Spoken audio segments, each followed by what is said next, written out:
의 말씀은 사무엘상 7장 10절로 14절입니다. 제가 봉독하겠습니다. 거룩하신 하나님의 말씀입니다. 사무엘이 번제를 드릴 때에 블레셋 사람이 이스라엘과 싸우려고 가까이 오매 그날에 여호와께서 블레셋 사람에게 큰 우레를 발하여 그들을 어지럽게 하시니 그들이 이스라엘 앞에 패한지라. 이스라엘 사람들이 미스바에서 나가서 블레셋 사람들을 추격하여 뱃갈 아래에 이르기까지 쳤더라. 사무엘이 돌을 취하여 미스바와 센 사이에 세워 이르되 여호와께서 여기까지 우리를 도우셨다 하고 그 이름을 에베네셀이라 하니라. 이에 블레셋 사람들이 굴복하여 다시는 이스라엘 지역 안에 들어오지 못하였으며 여호와의 손이 사무엘이 사는 날 동안에 블레셋 사람을 막으심에 블레셋 사람들이 이스라엘에게서 빼앗았던 성읍이 에그론부터 가드까지 이스라엘에게 회복되니 이스라엘이 그 사방 지역을 블레셋 사람들의 손에서 도로 찾았고 또 이스라엘과 아모리 사람 사이에 평화가 있었더라. 아멘. 이스라엘 사람들은 전심으로 하나님께 돌이키려 합니다. 물론 이스라엘 사람들이 하나님을 섬기지 않았는가? 아닙니다. 섬겼습니다.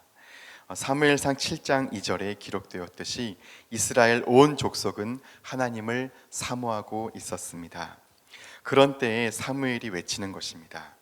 만일 너희가 전심으로 여호와께로 돌아오려거든 이방 신들과 아스다롯을 너희 중에서 제거하고 너희 마음을 여호와께로 향하여 그만을 섬기라. 이스라엘 사람들은 하나님을 사모했지만 동시에 아스다롯도 붙들고 있었습니다. 그런데 이제는 세상의 신들 다 버리고 너희 마음을 하나님 한 분께로만 돌이키라. 하나님만 사랑해라. 그리하면 블레셋 사람의 손에서 건져내시리라 말씀하시는 것입니다. 이스라엘이 블레셋의 지배를 받는 그 어두운 역사적 원인, 블레셋이 이스라엘 옆구리에 가시와 같이 올무가 되는 그 원인은 이스라엘 사람들이 우상을 섬기기 때문이라고 말씀하시는 것입니다. 실존은 역사에 앞섭니다. 우상을 섬기는 이스라엘의 실제적인 그 사람들의 삶은 그 삶이 그 어두운 역사를 야기한 것입니다. 본문의 역사적 배경은 이스라엘이 70년 동안 블레셋의 지배를 받는 식민지 생활하던 정황이었습니다. 여기서 사무엘은 이스라엘 전체를 미스바로 모이게 했습니다. 우리가 살 길은 여호와께로 돌아가는 길밖에 없다고, 헛된 신들 버려야만 우리가 살 수 있다고 외쳤습니다. 그때 이스라엘 사람들은 미스바에서 평생 의지했던 것들, 헛된 우상들 다 버렸습니다. 물을 길어와서 주님 앞에 쏟으며 그들의 마음을 쏟았습니다. 종일토록 금식하며 회개했습니다. 그런데 그 역사적인 순간에 이제 오늘 본문 블레셋 대군이 이스라엘을 치러 진군해 왔습니다. 이스라엘은 너무나 두려웠습니다. 패닉이라고 할까요? 공포에 직면한 이스라엘은 사무엘에게 간청합니다. 당신은 우리를 위하여 우리 하나님 여호와께 쉬지 말고 부르짖어 우리를 블레셋 사람들의 손에서 구원하시게 하소서. 이스라엘은 여태까지 블레셋을 이길 수가 없었습니다. 그동안 처참하게 패배해 왔습니다. 그런데 이제 하나님께서 블레셋 앞에 서셨습니다. 누가 감히 하나님 앞에 대적하겠습니까? 하나님께서 강력하게 개입하심으로 블레셋은 쫓겨 나갑니다. 주께서 블레셋 군대의 큰 우레로 신적인 두려움을 일으키셨습니다. 그러니까 그들이 공포에 쌓여서 어지럽게 되어 격파당합니다. 인간이 세계 역사를 다스리고 컨트롤하는 것처럼 인간이 위대해 보이지만 깊이 들여다보면 그렇지가 않습니다. 보이지 않는 힘이 역사를 이끌고 있습니다. 보이지 않는 손이 세계를 지탱하고 있습니다. 하나님이십니다. 하나님의 도우심으로 이스라엘은 블레셋을 추격하여 벳갈에 이르기까지 격파했습니다. 그리고 독립국가로 독립기념비를 세웠습니다. 미스바와 센 사이에 사무엘이 돌 하나를 세웠습니다. 그리고 고백하기를 하나님께서 여기까지 우리를 도우셨다 하여 그 이름을 에벤에셀이라 하였습니다. 도움의 돌, 에벤은 돌이고 에셀은 도움입니다. 네, 우리의 삶이 그렇습니다. 하나님께서 우리 자녀들을 오늘 여기까지 도와주셨습니다. 지금까지 지내온 것 주의 크신 은혜라. 그 고백이 정말 그렇습니다. 바울은 또 말했습니다. 나의 나 된 것은 오로지 하나님의 은혜로라. 우리를 오늘 여기까지 하나님께서 인도해 오셨습니다. 우리 모두가 영원하신 하나님의 은혜 안에 있습니다.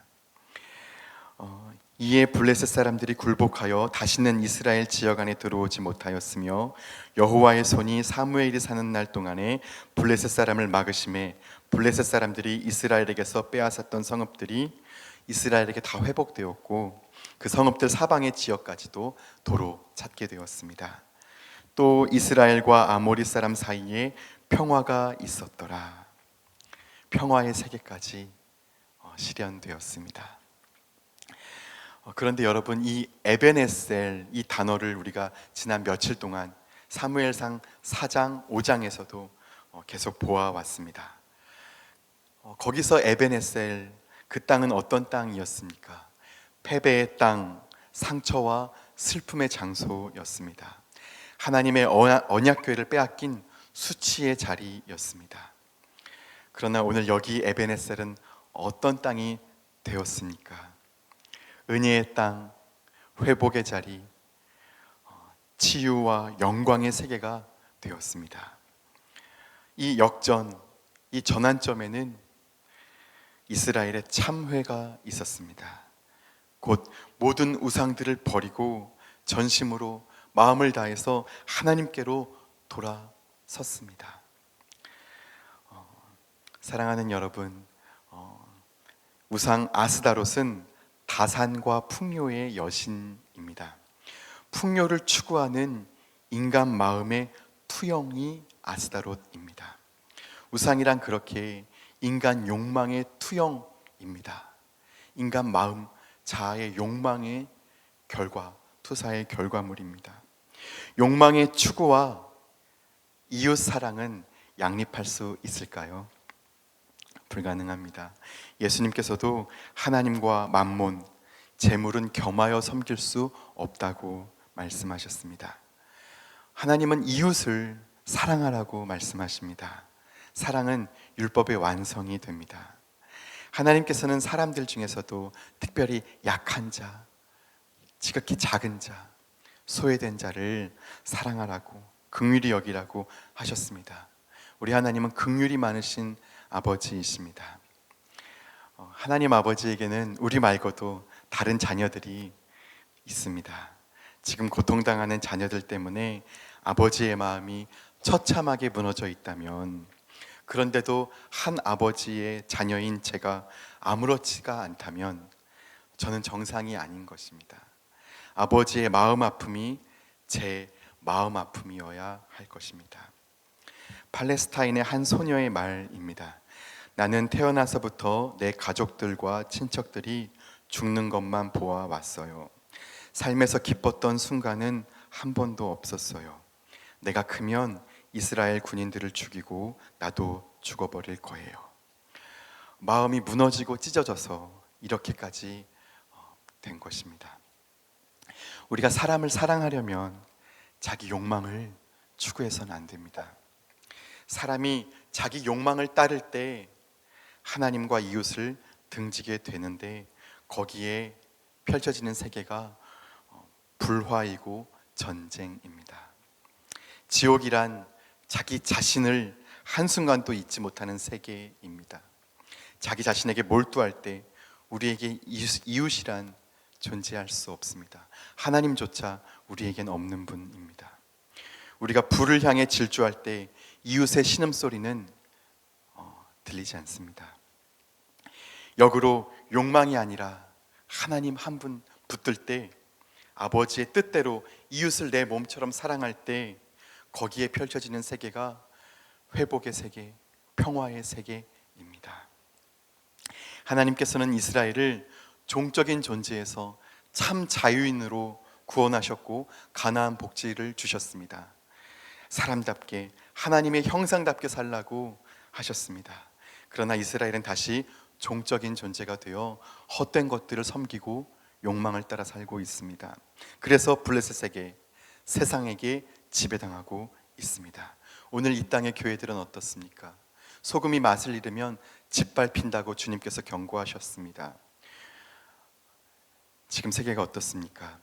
우리 말씀 삶 공동체는 하나님의 희망입니다. 우리는 욕망을 추구하는 존재가 아닙니다. 욕망이 아니라, 자기 욕심이 아니라 사람입니다. 우리 교회 60주년 사역 위두고 사역이 참 소중합니다. 성동구의 귀한 아이들 많이 사랑할 수 있기를 바랍니다.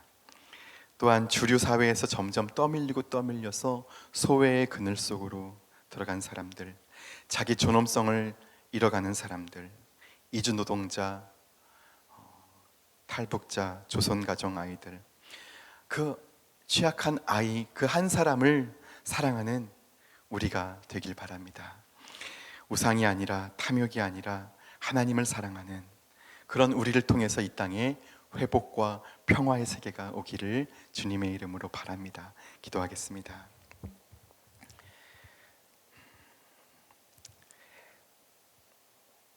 하나님과 내 사이를 가로막는 것은 그 무엇이든지 우상이 되고 맙니다. 하나님 아버지, 하나님께로만 우리가 전심으로 돌이키게 하여 주옵소서. 욕망이 아니라 하나님 말씀대로 사람을 사랑하고 하나님 아버지를 붙드는 그 세계를 우리가 실현하게 하여 주옵소서. 그래서 에베네셀의 은혜를 우리가 경험하고 이 땅에 회복과 평화의 세계가 펼쳐지기를 간절히 소원합니다. 하나님, 우리를 그런 평화의 도구로 써 주옵소서. 감사드리며 예수님의 이름으로 기도드립니다. 아멘. 이 시간 다음과 같은 기도의 제목으로 기도드리겠습니다. 지금 들은 말씀이 내 삶으로 이어지게 하옵소서. 동네 샘해줄 성경 말씀 묵상과 7인 소그룹을 통해 세계를 변화시키는 말씀 삶 공동체가 되게 하옵소서. 2024년 또 다른 신년 3년의 복이 교구마다, 부서마다, 가정마다 풍성하게 경험되게 하옵소서. 동서원을 통해 하나님이 예비하신 일꾼들이 세워지게 하옵소서. 다바르 학교를 통해 다음 세대가 살아나고 동안 클럽을 통해 모든 시니어 분들이 주님 안에서 행복하게 하옵소서. 육체의 질병과 마음의 질병으로 고통받는 성도들에게 회복의 은혜와 평안의 은혜를 베풀어 주옵소서. 재난과 재해 그리고 전쟁 가운데 있는 오늘의 세계 모든 나라에 하나님의 평화가 흐르게 하옵소서. 공동 기도문의 기도 제목과 각자의 기도 제목을 따라 기도하시다가 삶의 자리로 나아가시겠습니다. 기도하겠습니다.